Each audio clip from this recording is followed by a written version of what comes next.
Hey everybody, this is Vril. Welcome back to Hearts of Iron 4 in our playthrough as Argentina. So we have some research to do, and we were actually stockpiling some research because we are about to finish this doctrine effort, which will give us 50% research bonus for our next land doctrines. So let's wait on that one and go ahead a little bit ahead of time with this infantry stuff. Could do support battalions as well, even tanks.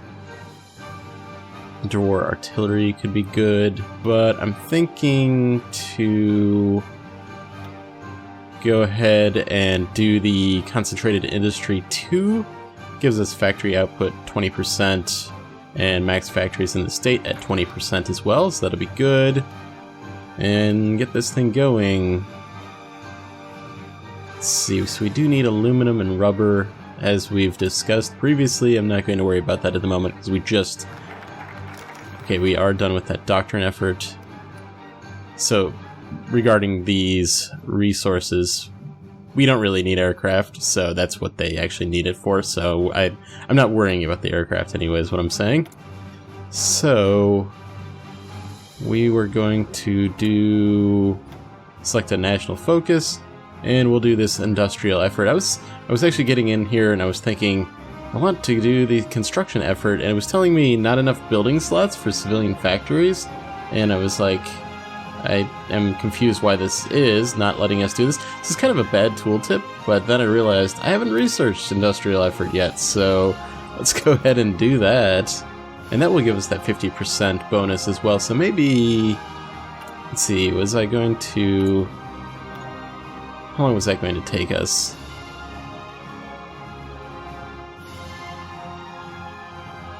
Oh, we're already doing 157 days. I think we could just go ahead and do that one, and we'll use that bonus for one of the next ones that we're going to do. So, could use radios. We could get on this land doctrine, get this grand battle going, plus 30% to the planning bonus. Let's go ahead and get that going. So we are still non-aligned. Our fascist party is up to 37%, and here we go. Finally, we have the nationalist Spain declaring their civil war against the Republican Spain going on here, and this is, I don't know, what, about 6 months late? Because the Civil War was in July of 36, and it's going off in February of 37. So the Civil War has erupted in Spain. Several generals seeking to overthrow the current government in Madrid have issued a pronunciamiento, and a large portion of the Spanish armed forces have answered their call to arms.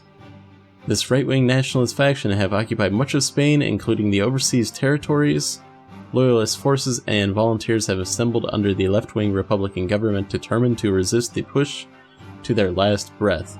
The battle for Spain has begun, so that is what we wanted to avoid, going down the path we are for changing our government. I did not want to have to do a civil war, a bloody civil war against, our own people. Really will set Spain back. I wonder, I'll probably do a playthrough of Spain. I mean, I'm going to be doing a ton of playthroughs with Hearts of Iron 4. I'm really enjoying it, and it's kind of, I've been waiting for it on the channel since the first day I put up a video, I would say. That first video was a Hearts of Iron 3 video, and I put off playing Hearts of Iron 3 for the channel for the longest time. And now that Hearts of Iron 4 is out, and tons of countries that are interesting to play as, not to mention all of the DLCs that will be coming out over the lifetime of this game, will be a lot of playability in this, and all the mods. I mean, we'll have Cold War mods. It'll be very, very cool. So yeah, Nationalist Spain will be one that I will play as at some point in time, and I'll just be curious. I'm not Nationalist Spain, I'll start as Republican Spain, I guess, just Spain, and then do whatever I do with them. So we have some planes in the reserve over here. Let's go ahead and create this another close air support squadron here.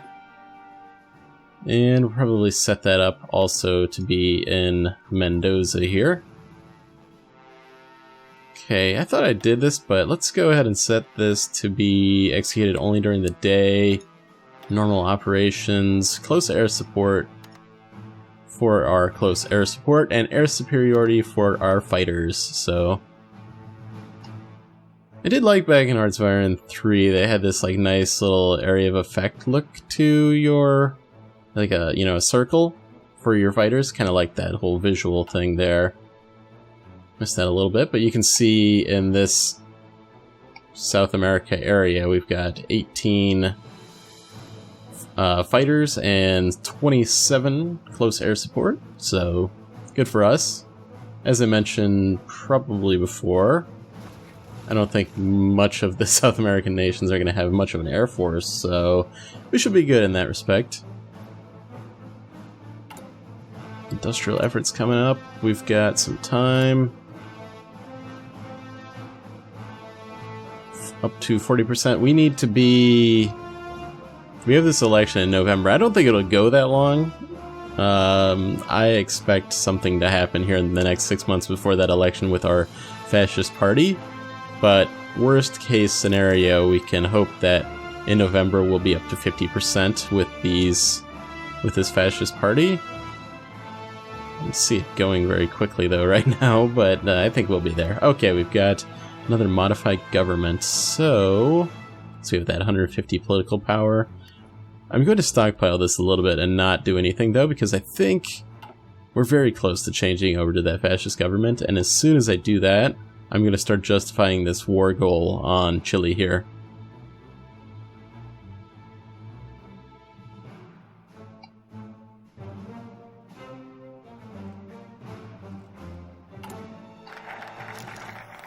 Okay, so we did the industrial effort focus, and we'll move on to the construction effort, and we can go ahead and do it unlike what I was originally reading with not enough building slots.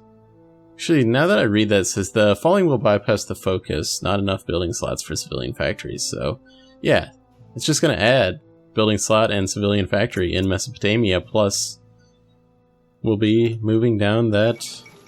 here we go. So the Hindenburg disaster, the German passenger airship Hindenburg, was destroyed today while attempting to dock at the Lakehurst Naval Air Station in the United States.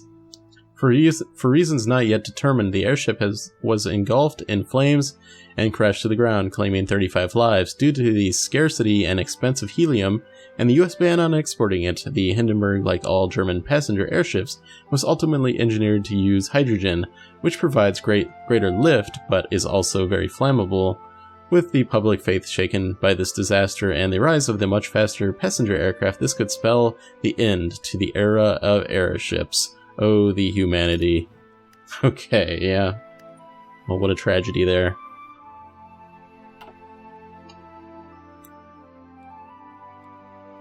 I'm sure that there will be mod teams that add a bunch more of these little events, these flavor events, to set you in the times of the world. And maybe even have choices with them, of course, like you're playing as Germany and you have all these choices with maybe the Olympics. Okay, so this is good. Fascist assault divisions form. The political and the martial have always been intertwined in fascism. In the parallel with its growing political movement, fascist parties have begun to form paramilitary organizations to protect against both internal and external threats, the internal threats being their political opponents. Although many people find this development worrying, the wave of militaristic furor has led to an increased amount of volunteers joining our armed forces. The political leaders of the movement have pointed out that their opponents have reason to be afraid, having the army permeated on several levels by so explicitly political elements. The enemies of Argentina and the enemies of fascism are beginning to look very much alike. Only traitors to the country have anything to fear, so our popularity in fascism goes up 5%, and we'll get daily fascism increase as well, so that's going to be good. So we are getting... yes, we are matched neck and neck with the Concordancia here. Agustin Pedro Justo, not going to be around very much longer. So I was going to mention, this guy is an actual portrait. This is the correct portrait for this guy, Agustin Pedro Justo here. I think when we change over to any of these other parties, I don't think that they actually have the correct portrait, and it'll go to like a general portrait. Like this guy here, I think is a general South American portrait, just like... Actually, now that I've got this guy over here, let's go ahead and add him in. Did not notice that we built something there. Have him join in with the front over there.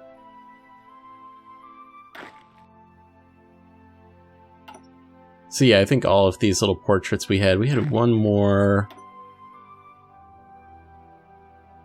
This guy, yeah, I think that's just a general portrait as well.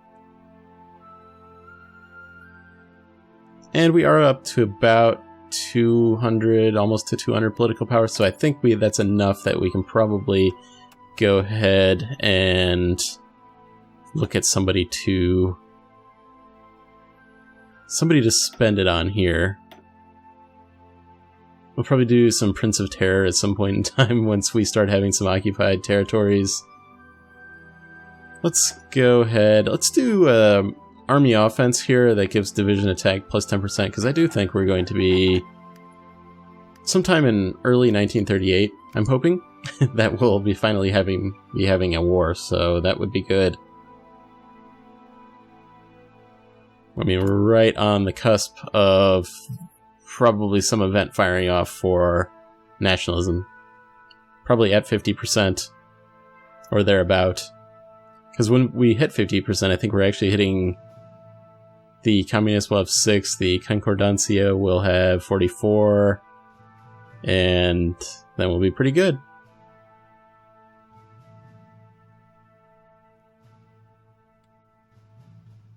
So yeah, our national unity did go down minus 5% because of our fascist assault divisions, so basically our brown shirts, I guess, here in Argentina.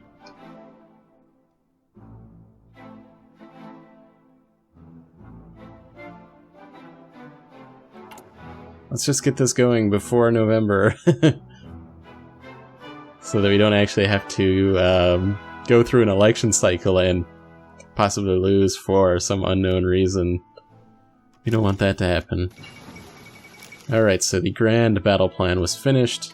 We have another flavor event in the Amelia Earhart Disappears. The famous aviator Amelia Earhart, the first woman to complete a solo flight across the Atlantic, has disappeared along with her navigator Fred Noonan near Howland Island in the middle of the Pacific Ocean.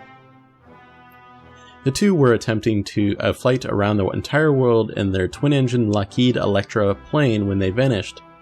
A search for the missing aviators is now being conducted by the US Navy and Coast Guard, but there's little hope of finding them, so a loss for aviation indeed.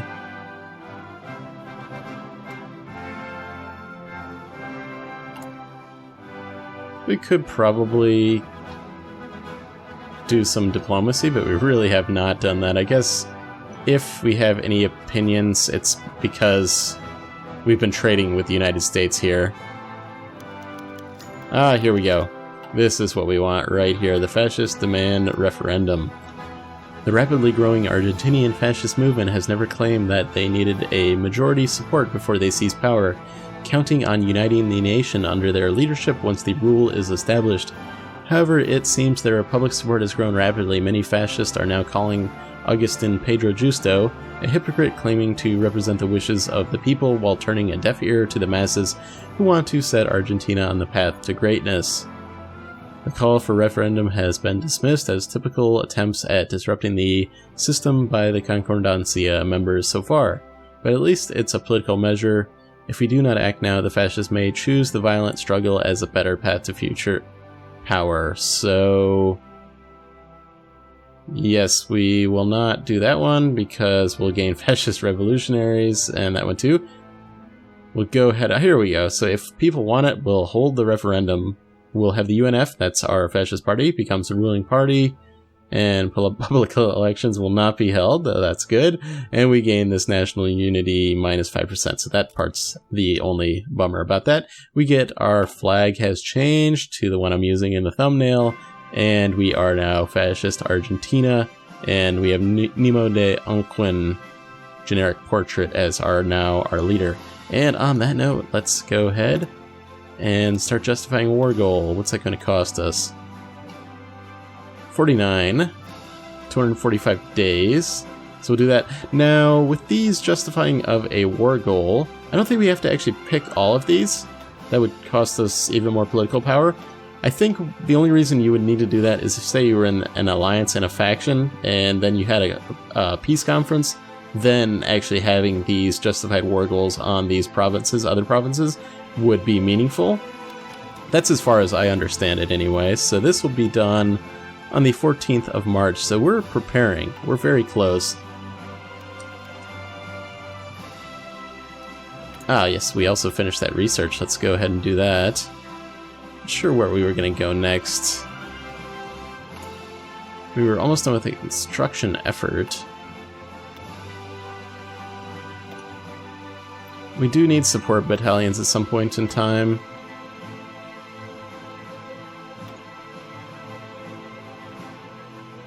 I'm thinking it won't help us in the short term, but mechanical computing gives us that minus 3% research time. Let's get that going. And again, we have this free... Oh, we have another national focus to set. Let's keep going down this construction. And I'm thinking, let's see, how many military factories do we have? We have 5, we have 15 civilian factories. Let's go ahead and build a military factory here. Let's go ahead and see, we do have some new slots here available. Let's go ahead and do that down here in the southern province.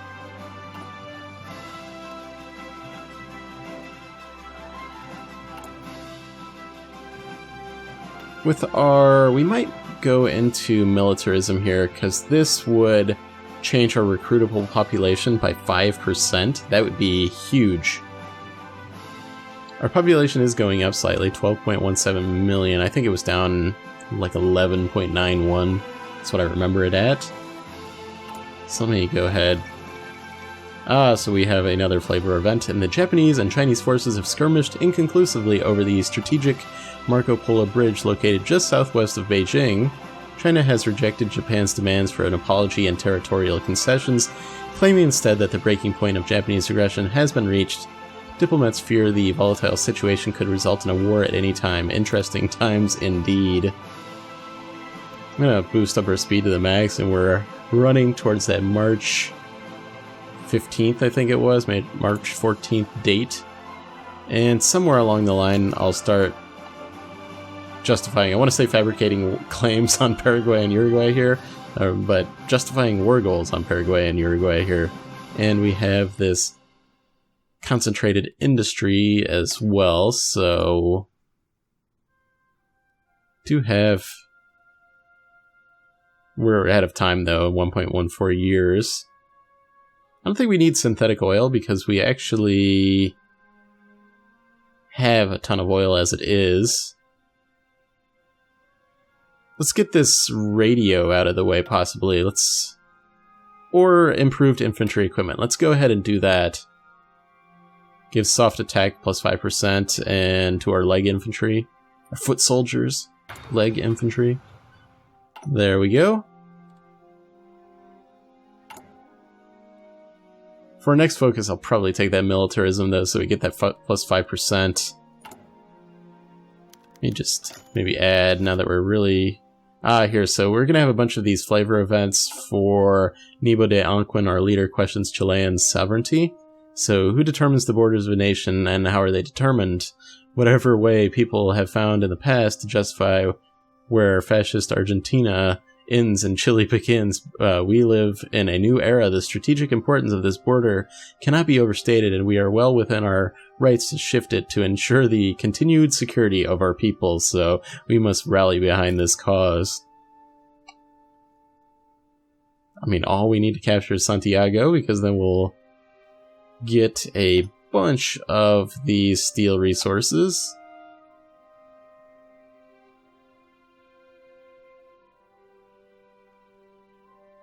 So just to time this out right, I think I'm going to go ahead and start fabricating this claim, or justifying our war goal, on Uruguay here. That'll take 245 days, so this will be May, 2 months after the Chilean campaign there, so that'll be quick. And then let's maybe in the end of October, construction effort focus has been finished off. So let's do that. Maybe at the end of October of this, we'll start fabricating this claim on Paraguay. I'm going to keep calling it fabricating claims. I don't think I can unlearn that. At least not in the short term. Alright, so this will give us that much needed recruitable population 5% thing. So let's go ahead and start that.